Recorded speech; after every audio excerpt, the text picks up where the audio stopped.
Glória a Deus. Santa Amada Igreja, com a paz do Senhor. Amém. Glória a Jesus.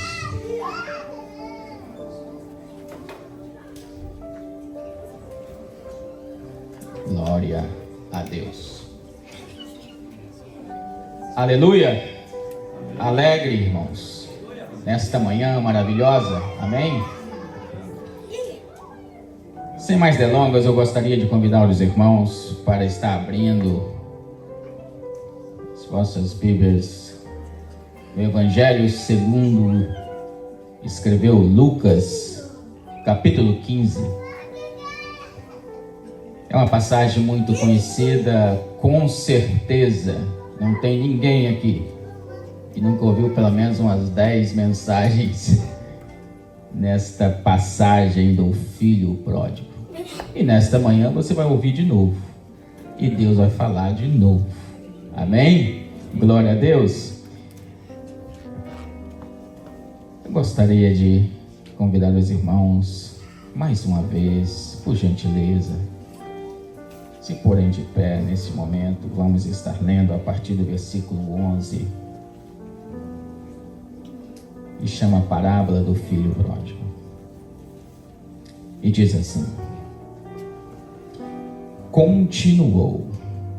Certo homem tinha 2 filhos. O mais moço deles disse ao pai: Pai, dá-me a parte dos bens que me cabe. E ele lhes repartiu os haveres. Passado não muitos dias, o filho mais moço, ajuntando tudo o que era seu, partiu para uma terra distante e lá dissipou todos os seus haveres, vivendo dissolutamente. Depois de ter consumido tudo, sobreveio àquele país uma grande fome, e ele começou a passar necessidade. Então ele se agregou a um dos cidadãos daquela terra, e este os mandou para os seus campos a guardar porcos. Imagine bem um judeu trabalhando com porco, né, irmão? Ali desejava ele fartar-se das alfarrobas que os porcos comiam, mas ninguém lhe dava nada. Então, caindo em si, disse: quantos trabalhadores de meu pai têm pão com fartura? Eu aqui morro de fome. Levantar-me-ei, irei ter com meu pai. Aí ele começa a esboçar o que ele ia falar com o pai dele, né? Pai, pequei contra o céu e diante de ti. Já não sou mais digno de ser chamado seu filho. Trata-me como um dos teus trabalhadores. E levantando-se foi para o seu pai. Vinha ele ainda longe, quando seu pai o avistou, compadecido dele, correndo, o abraçou e o beijou. E o filho disse... Aí ele vai começar agora a falar aquilo que ele planejou lá atrás, né? Pai, pequei contra o céu e diante de ti, já não sou digno de ser chamado teu filho. O pai, porém, disse aos seus servos: trazei depressa a melhor roupa, vestiu, pondo o anel no dedo e sandália nos pés. Trazei também e matai o novilho cevado, comamos, regozijamos. Porque este meu filho estava morto e reviveu, estava perdido e foi achado. E começou a regozijar-se. Ora, o filho mais velho estivera no campo, e quando voltaram, ao aproximar-se da casa, ouviu a música e as danças. Chamou um dos criados e perguntou-lhe o que era aquilo. E ele informou: veio teu irmão, e teu pai mandou matar o novilho cevado, porque o recuperou com saúde. Senhor Deus, obrigado, Jesus. Obrigado pela tua palavra, Senhor. Obrigado, Senhor, pelas vidas aqui presentes nesta manhã. Fala conosco, fala o nosso coração. Em nome de Jesus. Amém. Os irmãos tomem os assentos, por gentileza. Glória a Deus. É bem verdade, sim, irmãos, que é uma passagem bastante conhecida. Todos nós conhecemos. Bem? Mas é lindo É linda essa passagem, eu gosto muito dessa passagem, irmãos. O evangelista Lucas, ele, quando escreveu, com certeza, nós sabemos que era um homem culto, era um doutor, né, irmãos? Então ele, minuciosamente, ele tinha detalhes, escrevia, parece uma poesia esta passagem. Mas como nós começamos a ler aqui o versículo 11, tem algo que até na minha Bíblia, ela está, uma palavra que ela está em negro, que significa continuou, está escrito aqui. Quando fala continuou, é porque ele está continuando algo que ele começou um pouco atrás. E a partir do primeiro versículo, podemos entender algo muito interessante.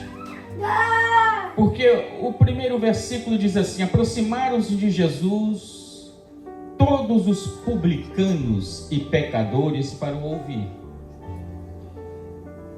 E o versículo 2 diz assim: murmuravam os fariseus e os escribas, dizendo: esse recebe pecadores e come com eles.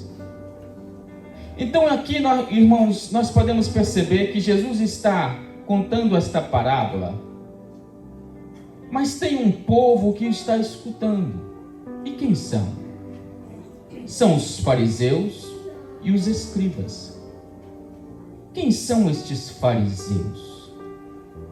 Irmãos, eu imagino que você não queria estar perto de um fariseu como esses daqui que estão escutando Jesus.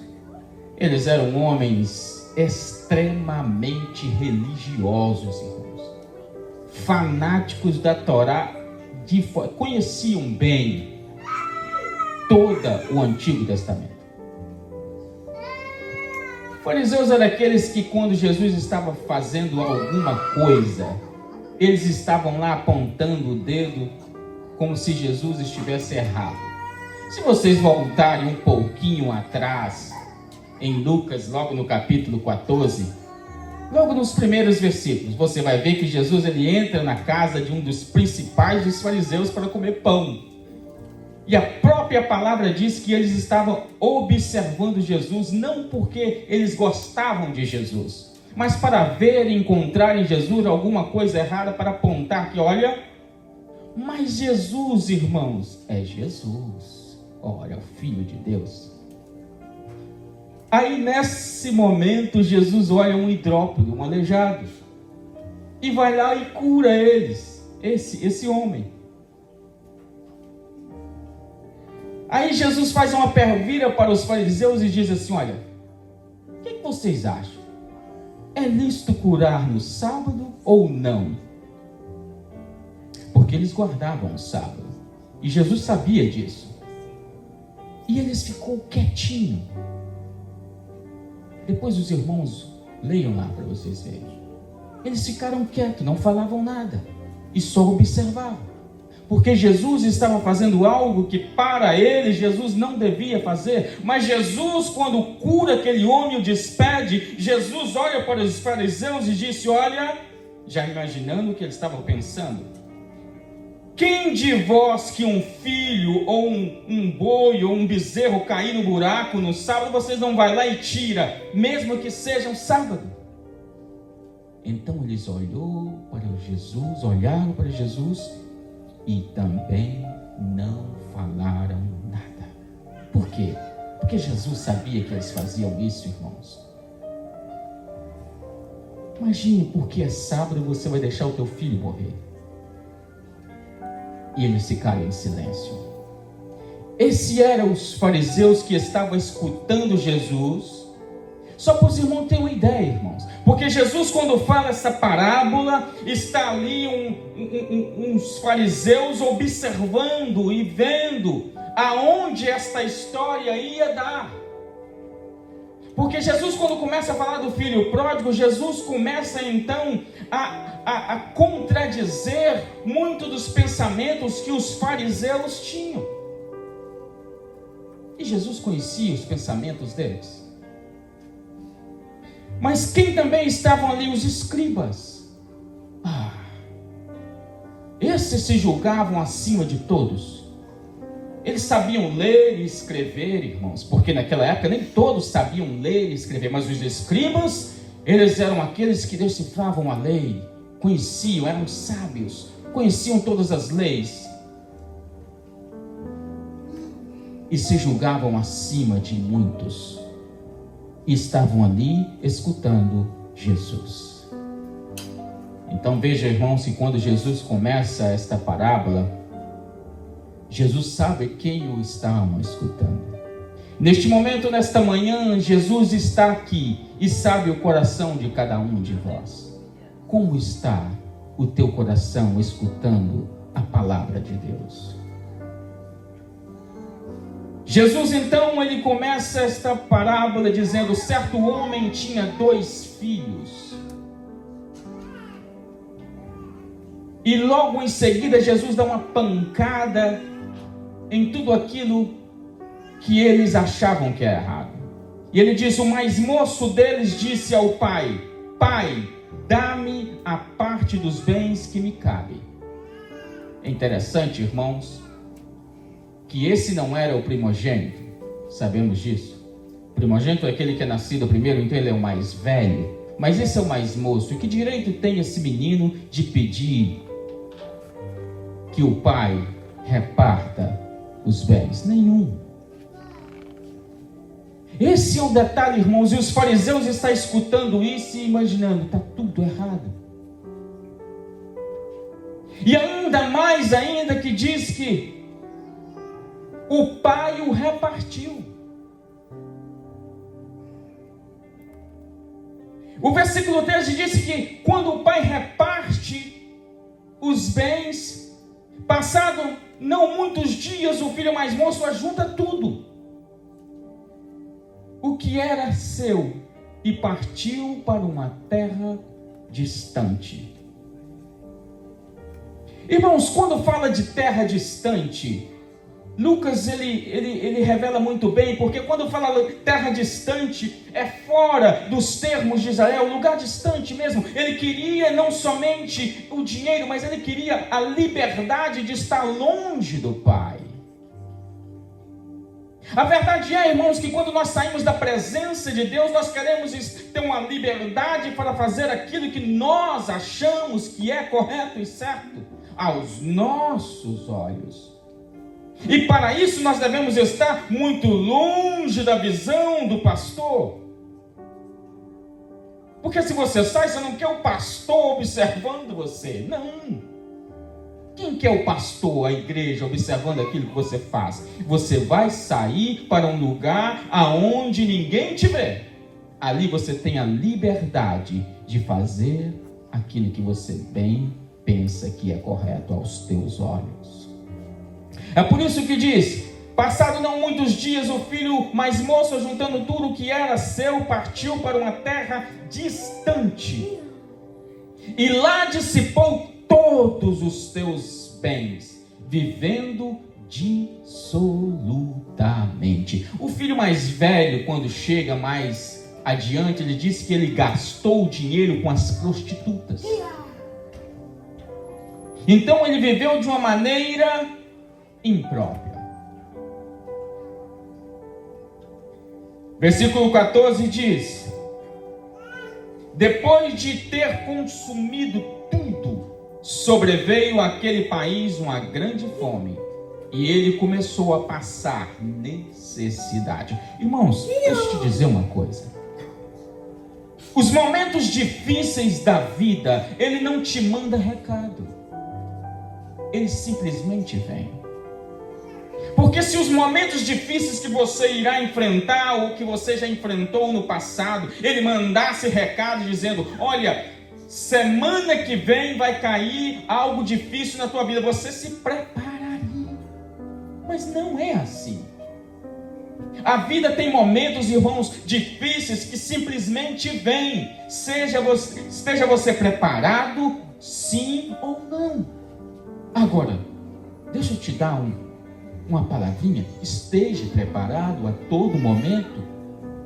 para momentos bons e momentos difíceis. Não espere os momentos difíceis vir na sua vida para você se preparar, porque os momentos difíceis, quando ele vir, ele vai te pegar de surpresa. Não, ele não pode te pegar de surpresa. Esteja preparado, porque na verdade, irmãos, na nossa caminhada, momentos bons existem, mas momentos difíceis também, eles existem. Esteja ele na vida do bom, do mal, de todos. Não é porque você aceitou Jesus que você não vai entrar no barquinho e o seu barquinho não vai balançar. Ele vai sim balançar, mas você sabe, você vai alcançar o outro lado porque o mestre está contigo. Mas que ele balança, sim, ele balança. Ele balança. Mas a presença, aquele que tem o Senhor com ele, o barquinho pode até balançar, os momentos difíceis podem até vir, mas a presença do Pai, a presença do Filho, quando ele está contigo, ele balança, o vento vem, o vento balança do barquinho, mas você chega lá do outro lado. Nem sempre é assim com muitos irmãos. Porque no primeiro balanço, se você não tiver a paz de Cristo contigo, você pula em alto mar e naufraga.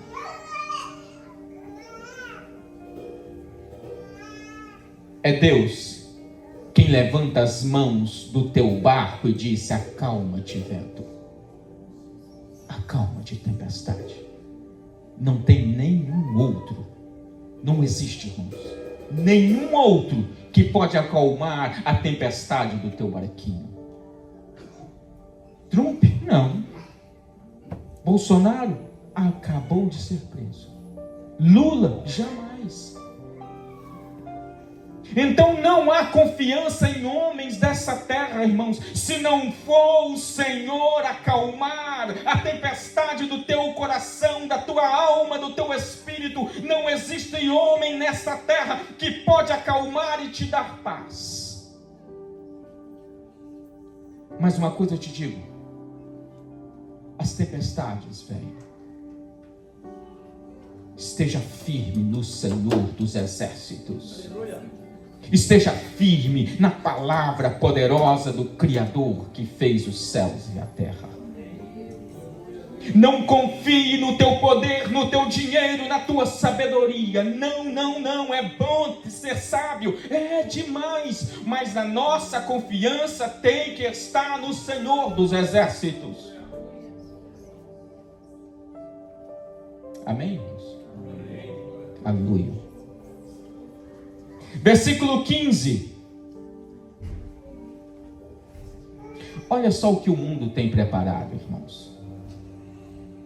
Versículo 15 diz assim: então ele foi e se agregou a um dos cidadãos daquela terra, vírgula, e este o mandou para o seu campo a guardar porcos. A guardar porcos, irmãos. Eu não sei, irmãos, o evangelista Lucas não fala, mas não revela.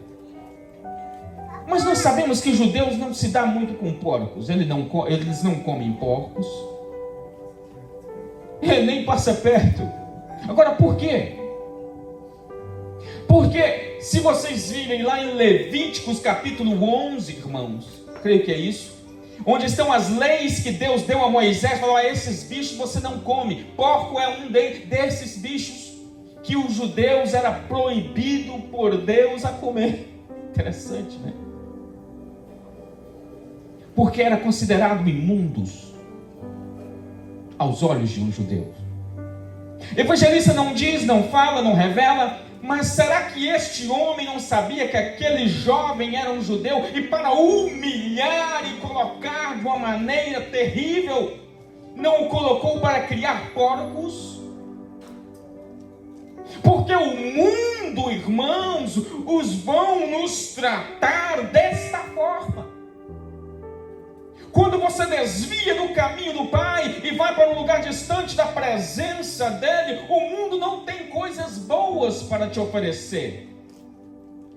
Ele vai ouvir e falar assim: é o crente. Vai cuidar de porcos. Irmãos, vamos lá, fala a verdade, irmãos. Um crente longe do Pai, vocês já ouviram falar que parece que ele é mais terrível do que qualquer pessoa do mundo? Quantas vezes vocês já ouviram isso? Aquele que desvia, aquele que está longe do Pai, ele quer fazer coisas e faz coisas mais terríveis do que o próprio mundano. E é assim mesmo. Porque quando ele está longe do Pai, ele está vulnerável à presença de espíritos imundos que a tomam posse e o faz mais terrível, para que o mundo o vejam e aponte o dedo na cara dele e diz: você era um crente, não era? E por que agora você faz todas essas coisas lambanças? É para humilhar mesmo. É para colocar no fundo do poço. Vai cuidar de porco. Você abomina, não é? Pois é isso que eu tenho para você. Irmãos, eu te digo uma coisa.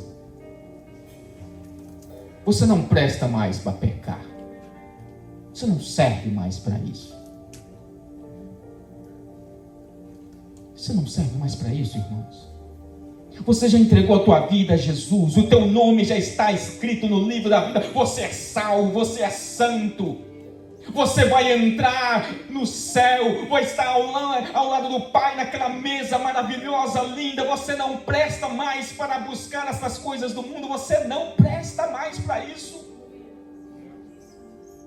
Não se atreva a ir longe da presença do Pai. Você não vai prestar.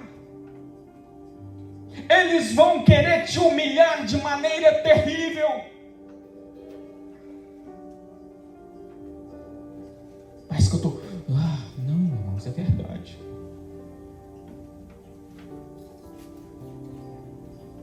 Versículo 16. E ali desejava ele fartar-se das alfarrobas que os porcos comiam. Mas o quê? Ninguém lhe dava nada. Aí eu te digo, você acha bem que esse pessoal aí fora vai te ajudar em alguma coisa? Sabendo quem você é, filho do Altíssimo, é agora no barro?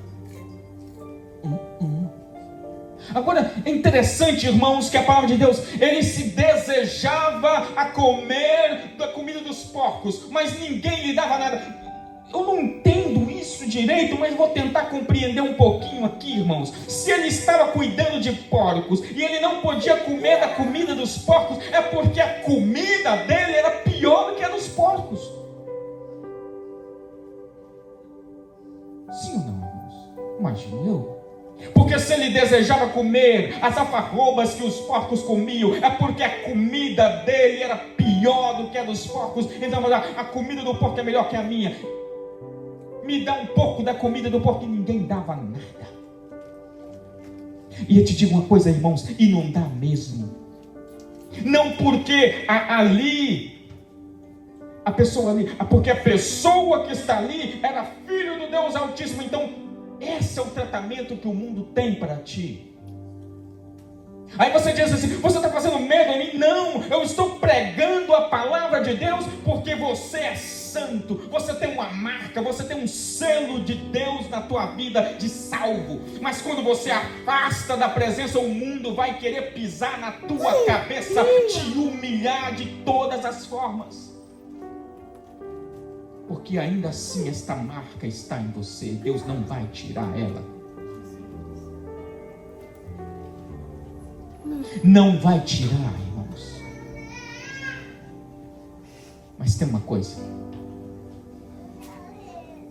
Versículo 17. Então, caindo em si. É por isso que Deus não tira, irmãos. Porque Deus sabe que mesmo você estando em um momento, passando em um momento difícil lá longe dele, uma hora você vai cair em si. Vai. Porque você vai lembrar como você era tratado na casa do pai. Tinha dificuldade, tinha momentos difíceis? Tinha. Mas você vai lembrar do banquete que ele tinha para ti. E não somente para você. Ele dava banquete para todos os teus servos. Versículo 17 diz assim: caindo em si, disse: quantos trabalhadores de meu pai têm pão com fartura, e eu aqui morro de fome. E eu aqui morro de fome. Irmãos, você pode orar, você pode jejuar, é bom, por alguém. Mas se esta pessoa uma hora não cair em si, ele mesmo cair em si, é impossível que ele volte à casa do Pai. Porque você pode orar, jejuar, irmãos, e isso ajuda para que ele caia em si, mas esta ação tem que partir da pessoa. Ele tem que cair em si, que existe um lugar diferente, que existe um lugar melhor do que aquele que ele está. E diz que ele caiu em si. Quantos trabalhadores de meu pai têm pão com fartura e eu aqui morro de fome? Versículo 18 diz: levantar-me-ei. Que lindo, né, irmãos? Irmãos, que maravilha quando alguém que está lá diz: eu vou levantar. Não vou mais viver desse jeito. Levantar-me-ei, irei ter com meu pai. Que lindo, irmãos, quando você sabe que você tem um pai. Eu não estou falando aqui um pai aqui terreno, não. Eu estou falando do pai. Lembre-se, você tem um pai. Você tem um pai que o espera. Você tem um pai em casa. Você tem um pai bondoso. Você tem um pai maravilhoso, irmãos. Nunca se esqueça disso. Levantar-me-irei, irei ter com meu pai. E direi. Aí ele escreve, imagino eu que ele agora está escrevendo: como eu vou chegar com meu pai? Eu tenho que dizer para ele alguma coisa. Já sei. Como tocar o coração do pai.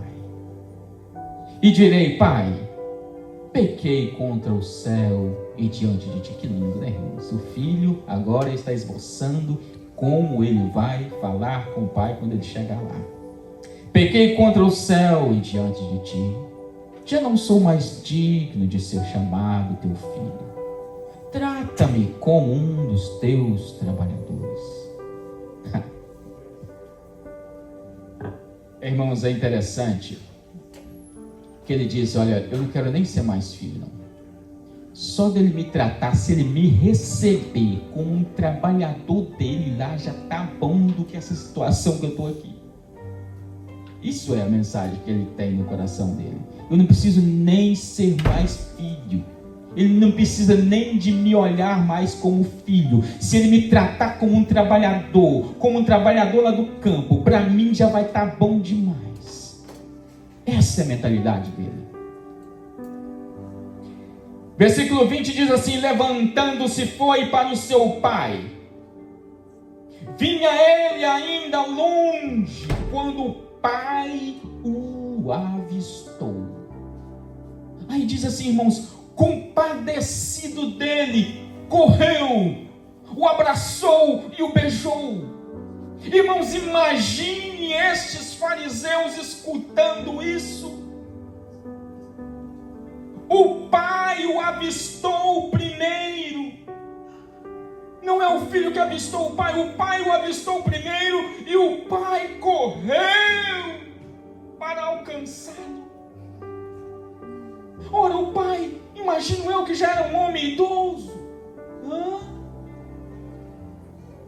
era um jovem, com todas as forças, porque ele não correu. Mas a palavra de Deus disse que o pai, irmãos, é aquele que corre quando você não aguenta mais correr, é aquele que chega até você quando você já não consegue mais chegar até ele. Esse é o verdadeiro pai. Quando você não tem mais força para andar, Ele anda por ti. Quando você não tem mais força para correr, Ele corre por você. Este é o Pai. E diz que o Pai correu. Eu estou falando aqui, irmãos, os fariseus observando isso, porque um idoso correndo não era uma imagem boa. Porque o filho é que vem até o Pai, não o Pai está correndo para alcançar aquele filho. Mas o Pai corre. Este é o Pai que você tem. O Pai corre até você. O Pai te abraça. O Pai quer abraçar você. O Pai quer te dar um beijo. Beijo, irmãos, é um ósculo santos. Porque quando você beija alguém, você está o abençoando. E o Pai quer te dar um beijo. O Pai quer te abraçar nesta manhã. Mas eu já sou crente, evangelista, mas o Pai quer te abraçar da mesma forma.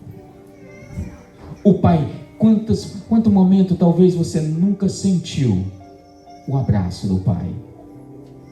Quem sabe o teu coração anda triste, aborrecido, mesmo que você é crente. Receba aí o abraço do Pai.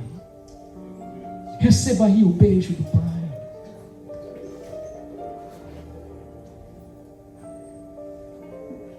Aí, irmãos, quando o Pai o abraça, aí é hora daquelas palavras ensaiadas. E ele começa.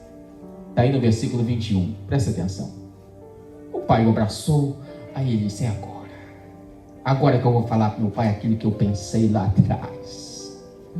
Versículo 21 diz: e o filho lhe disse: Pai, pequei contra o céu e diante de ti, já não sou mais digno de ser chamado seu filho.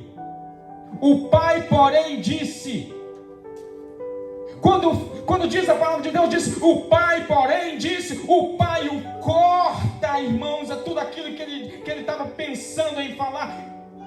O pai corta e disse, Ele chama um dos teus servos, trazei depressa a melhor roupa, vestir.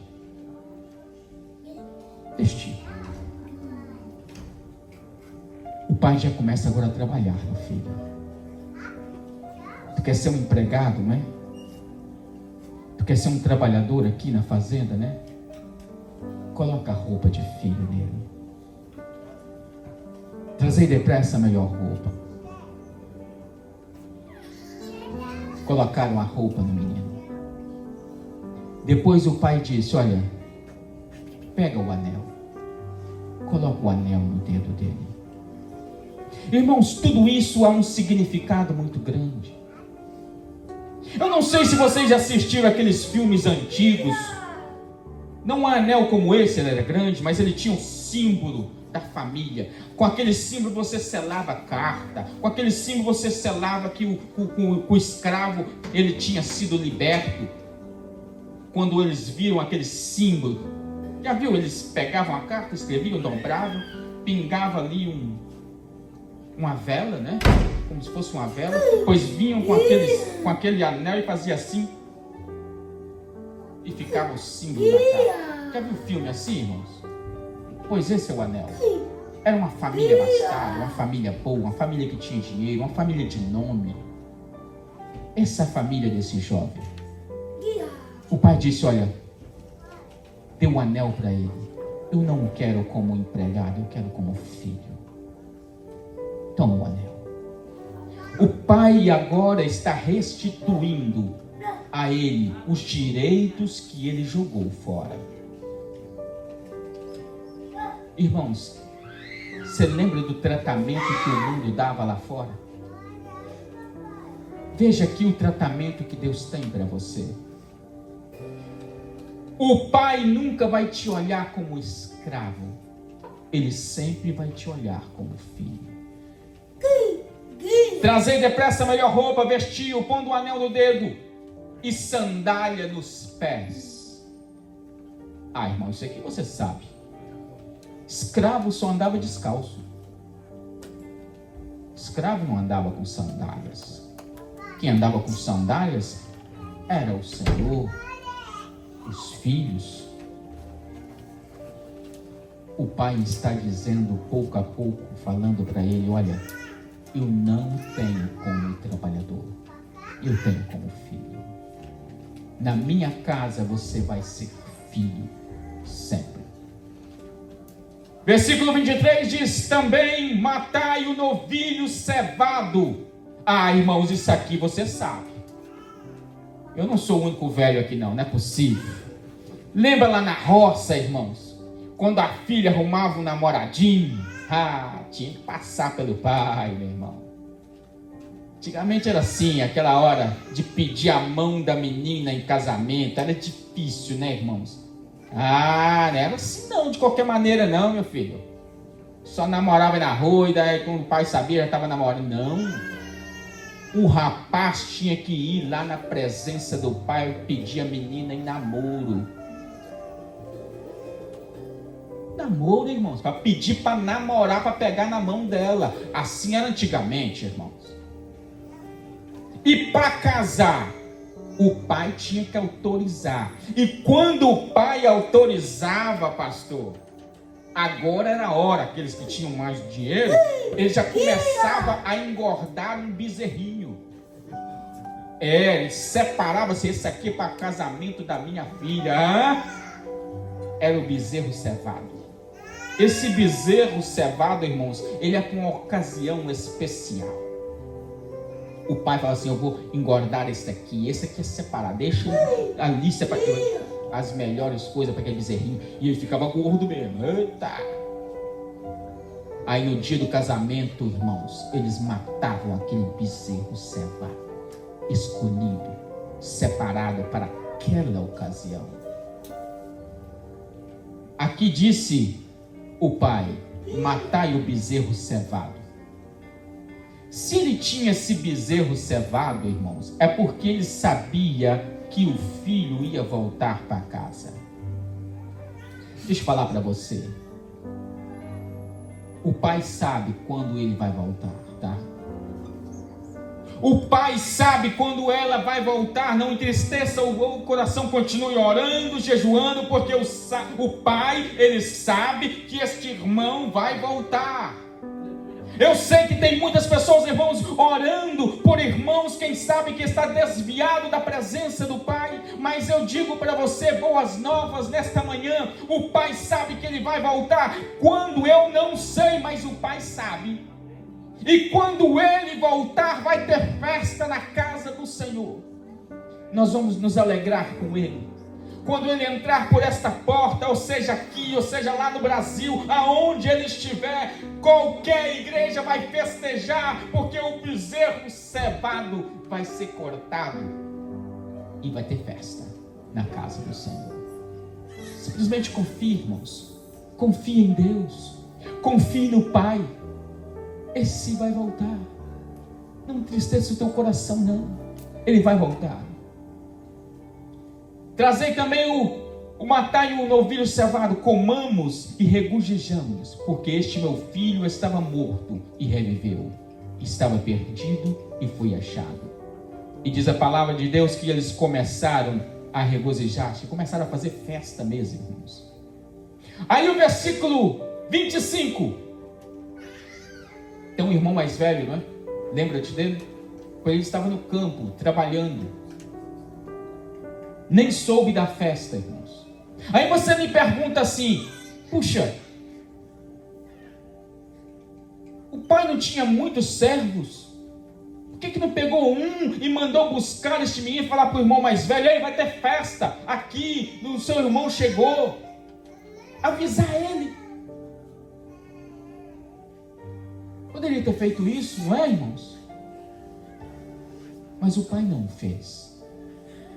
Porque baseado aqui, o menino não ficou sabendo, porque ele chega e ele escuta o barulho, a festa, que ele não sabia, e ele não quer entrar. Agora deixa eu te dizer uma coisa: Se o pai está em silêncio contigo por alguma razão, espere em Deus. Confie em Deus, porque uma razão Ele tem para contigo.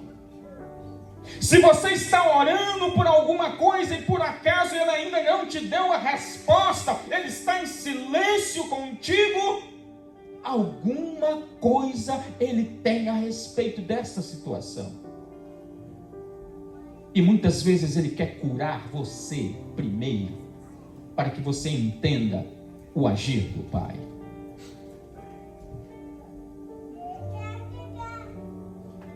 Preste atenção nisso. Ora, o filho mais velho estivera no campo, e quando voltara, ao se aproximar da casa, ouviu a música e as danças. Versículo 26, olha isso, irmãos. Chamou um dos criados. Irmãos, chamou um dos criados e perguntou: o que era aquilo aí? O que é isso que está acontecendo na minha casa? Irmãos, preste bem atenção numa coisa. Este menino, em reverência ao pai, ele deveria ter ido, adentrado dentro de casa, e em reverência ao pai, ele deveria: bença, meu pai, o que está acontecendo aqui, com carinho, com amor, com o pai que ele conhece há muitos anos, mas isso ele não o fez. Ao contrário, ele chama um de fora para perguntar o que está acontecendo na sua própria casa. O pai sabia que ele devia ter um tratamento, é por isso que o pai não mandou chamar, irmãos. Agora preste atenção numa coisa aqui e nós já vamos terminar.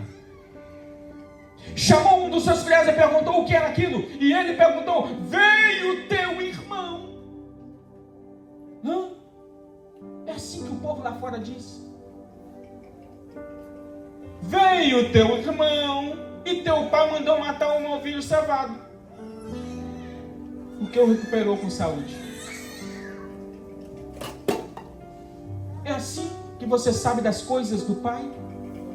É assim que você sabe das coisas que está acontecendo aqui? É perguntando lá fora? Irmãos, muitas vezes pessoas vão se desviando por aí, porque não chega até o pastor da igreja e pergunta: pastor, o que é isso? O que é aquilo? Para que você entendam da própria voz do pastor sobre algo que você não sabe. Mas não, você quer buscar informações lá fora e você escuta muitas. E eu te digo para você, eles não vão te dar a informação certa do que acontece na casa do pai. Eles não vão te dar a opinião certa, irmãos. Porque quem tem a opinião certa do que acontece na casa do pai é o pai. Este filho, irmãos, ele não deveria ter ido adentrado dentro de casa e com reverência ao pai? Educação, postura, ética? Eu acredito que sim. Mas ele não faz isso. E ele fica lá fora.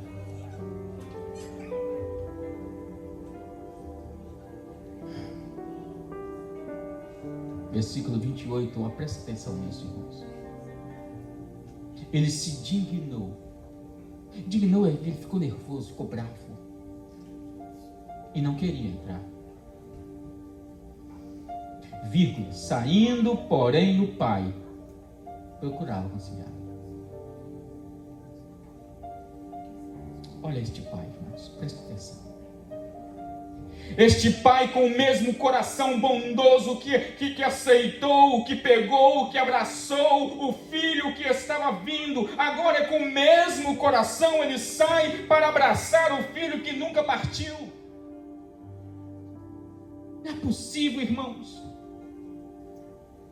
Que pai é esse? E eu fico aqui observando como é que os fariseus estão escutando isso.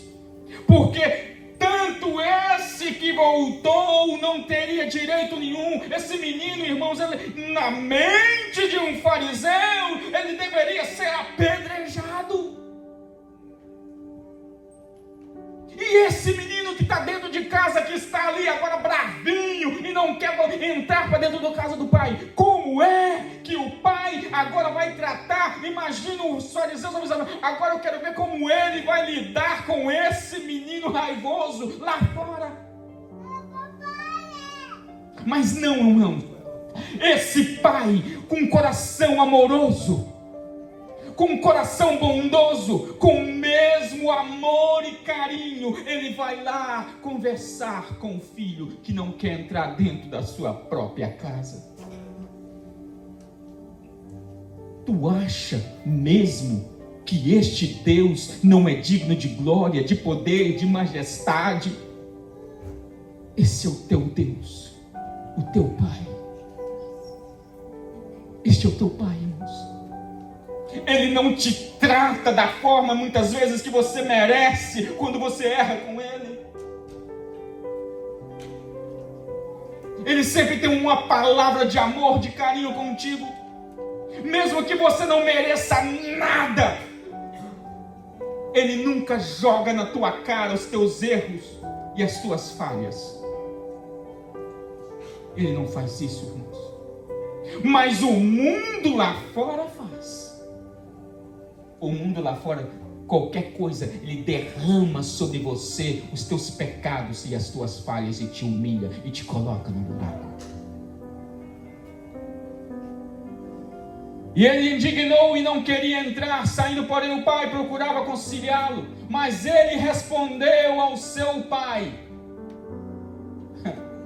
há tantos anos te sirvo, sem jamais transgredir uma ordem tua, e nunca me deste um cabrito sequer para alegrar-me com os meus amigos. Mentira, irmãos. Lembra que o pai repartiu para ambos? Ele tinha condições, mas ele joga na casa do pai, na cara do pai. Você não me deu nada, pai. Aí o pai tem que lembrar para ele, irmãos. Então respondeu o pai: meu filho, tu sempre está comigo, tudo que é meu é teu. Entretanto, era preciso que nos alegrássemos, porque esse teu irmão estava morto e reviveu, estava perdido e foi achado. Você já pegou caranguejo? Tá. Já, né? Mas você já foi no mangue pegar caranguejo? Porque pegar caranguejo no mangue é diferente, viu? Daquele como a gente estava pegando lá em Maryland, com a rede, pegava o caranguejo. No mangue, irmãos, você tem que enfiar o teu braço no barro e pegar o bicho e puxar. E pegar ele ainda bem sujo como este filho. O salmista, irmãos, no Salmo 40, ele diz que ele nos tirou de um charco de lama e nos colocou e nos firmou os nossos pés em uma rocha. É isso que Deus fez conosco. Ele nos tirou, significa que o inimigo, ele não queria liberar você, mas o pai enfiou a mão lá e disse: este é meu, esse é meu filho, larga porque eu sou Deus, e o colocou em um lugar firme na presença dele. Você estava sujo, acabado, cheio de lama, mas Deus disse: ele tem a marca da promessa, ele é meu, eu tenho o selo da vitória, esse é meu, larga, demônio, que esse é meu. E o firma em uma rocha, para que você saiba que Deus é Deus Todo-Poderoso. Ficamos em pé, nos alegramos em Deus. Senhor Deus Todo-Poderoso, nós sabemos de onde nós vimos. Nós sabemos que Tu és Deus. Irmãos, tem um hino lindo. O 15 da harpa cristã. Cante comigo neste momento, em nome de Jesus. Aí a minha esposa fala assim: mas tu não canta bem, mas vou cantar assim mesmo. Ó, com cego andei e perdido vaguei, longe, longe do meu Salvador. Mas do céu ele desceu e seu sangue verteu para salvar um tão pobre pecador. Foi na cruz, onde um dia eu vi meu pecado castigado em Jesus. Foi ali pela fé que os olhos abri e agora me alegro em sua luz. Eu ouvia falar dessa graça sem par que do céu trouxe o nosso Jesus, mas eu surdo me fiz, converter-me não quis ao Senhor que por mim morreu na cruz. Foi na cruz, foi na cruz, foi na cruz, onde um dia eu vi meu pecado castigado em Jesus. Foi ali pela fé que os olhos abri e agora me alegro em sua luz. Mas um dia senti meu pecado e vi sobre minha espada da lei, apressado fugi, em Jesus me escondi e abrigo seguro nele achei. Foi na cruz, foi na cruz, foi na cruz, onde um dia eu vi meu pecado castigado em Jesus. Foi ali pela fé que os olhos abri e agora me alegro em sua luz. Quão ditoso então este meu coração, conhecendo o excelso amor que levou meu Jesus a sofrer lá na cruz, a salvar um tão pobre pecador. Foi na cruz, onde um dia eu vi meu pecado castigado em Jesus.